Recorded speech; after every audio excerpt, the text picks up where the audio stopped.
Islamic studies part 99। ইসলামী মালিকানার ধরন। ইসলামী মালিকানা সার্বভৌম নয়, বরং নিয়ন্ত্রিত। ইসলামের দৃষ্টিতে পৃথিবীর যাবতীয় সম্পদের একচ্ছত্র মালিকানা একমাত্র আল্লাহ তাআলার। মানুষ এগুলোর জিম্মাদার মাত্র।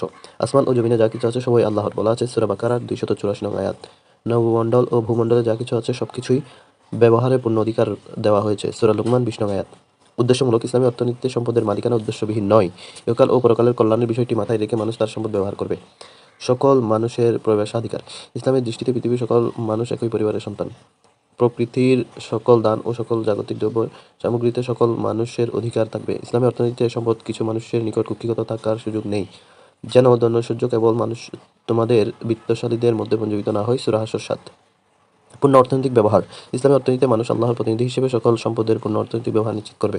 কেউ যদি গাফলতি করে তার কোনো গুরুত্বপূর্ণ সম্পদ ফেলে দেয়, ইসলামী রাষ্ট্র সেই সম্পদ বাজেয়াপ্ত করার অধিকার রাখে। আজীবন।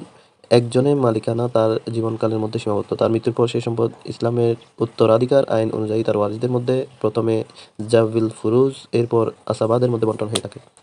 পুঁজিবাদী অর্থনীতিতে ব্যক্তি বা গোষ্ঠী নিরঙ্কুশ মালিকানা ভোগ করে। সমাজতান্ত্রিক অর্থনীতিতে নিয়ন্ত্রিত ব্যক্তি মালিকানা স্বীকৃত।